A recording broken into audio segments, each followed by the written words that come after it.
Bom dia, tudo bem? Vamos lá para mais uma aula hoje, dando continuidade naquilo que nós viemos vendo. Hoje nós iremos falar sobre a aula 35, que trabalha sobre metabolismo energético, tá? Focado especificamente na fermentação. O metabolismo energético é quando a célula, né, ou as células, porque estão todas as células do corpo de um ser vivo, trabalham para que ele possa obter energia, né? É a construção da energia, basicamente, o metabolismo energético. E isso, de uma forma geral, pode acontecer de duas maneiras diferentes, tá?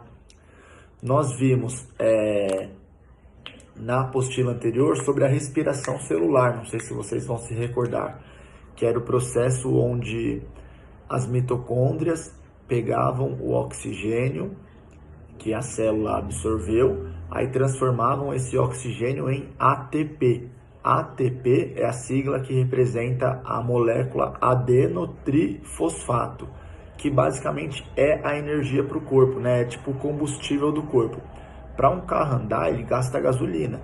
Para o seu corpo trabalhar, ou para o corpo de qualquer ser vivo trabalhar, né? Para uma célula realizar qualquer atividade, ela gasta ATP. ATP basicamente é a molécula que fornece energia para qualquer atividade de uma célula. E esses ATPs, eles podem ser gerados de duas maneiras diferentes, através da respiração celular, que é com o uso do oxigênio, né? Utiliza-se o oxigênio e utiliza-se a glicose para produzir ATP, ou então através do processo de fermentação, tá? Que é um processo um pouco mais simples, utilizado principalmente por seres unicelulares, como fungos e bactérias. Então, nessa aula de hoje, nós iremos focar mais no processo de fermentação, ok? Então, vamos lá. O ATP, nós temos então que recordar que é o principal transportador de energia dentro das células, né? Toda célula vai utilizar o ATP para que ela obtenha energia para realizar qualquer atividade metabólica. Respiração, excreção, digestão, enfim. Qualquer coisa requer um gasto de ATPs. Então, primeiramente, você tem que lembrar que a célula pode realizar dois tipos de reações, tá? Ela tem reação que libera energia, né? E reação que absorve energia, que são chamadas de reações exergônicas e endergônicas. Então, exergônicas, externo, reação que libera energia.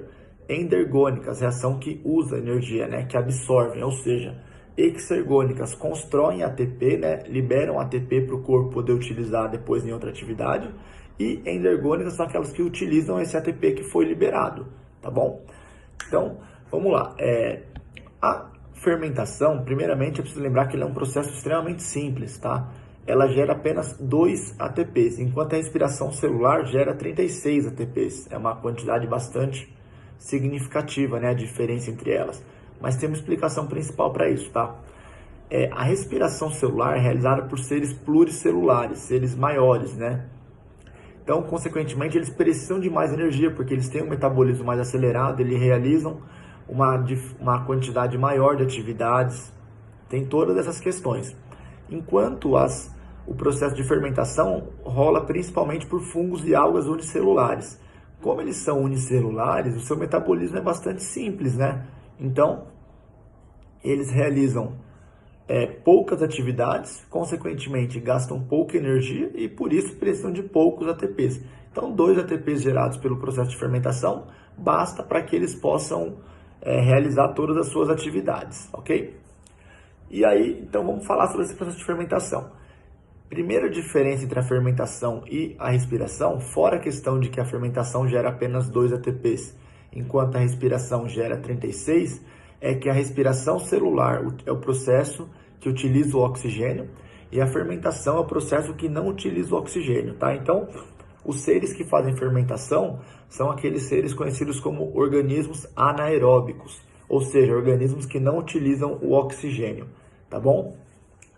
Quais organismos são esses? Conforme eu citei, fungos e bactérias principalmente, tá? A fermentação gera 2 ATPs apenas por uma razão óbvia.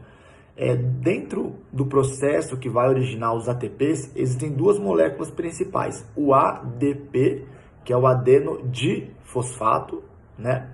E a molécula NADH, que é a molécula que vai transportar os átomos para que esse ATP seja composto. Como eu tenho apenas 2 NADH no processo de fermentação, eu só tenho transportadores, digamos assim, para gerar 2 ATPs, porque o NADH é uma molécula que vai transportar os átomos para formar esse ATP. Então, cada molécula dessa NADH vai ajudar no transporte e na confecção de um ATP. Como eu tenho 2 NADH, no final eu vou ter o saldo 2 ATPs, porque eu só tenho recursos suficientes para gerar esses 2 ATPs, tá bom? E aí, a fermentação ocorre de duas formas diferentes: fermentação alcoólica e fermentação lática. O nome já é bem sugestivo: lática tem a ver com leite, alcoólica com álcool. A fermentação alcoólica é um processo de fermentação realizado por algumas bactérias e fungos que no final, além de gerar 2 ATPs, ela gera o álcool e ela libera gás carbônico durante o processo, tá? Já a fermentação lática, ela não libera gás carbônico, tá? Então, no final, ela fica com mais carbonos do que a fermentação alcoólica, porque a fermentação alcoólica libera gás carbônico, então ela perde carbono. A lática não libera gás carbônico, então ela não perde carbono. Por isso, no final da alcoólica tem 2 carbonos, da lática tem 3, porque ele não foi liberado em forma de gás carbônico, tá?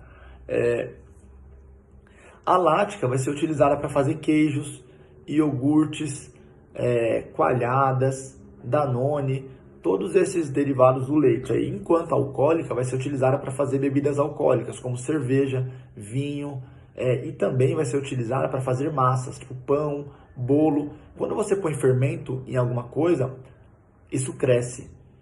Todo mundo provavelmente sabia disso. E você pode ver, tem 2 tipos de fermento: fermento químico e fermento biológico.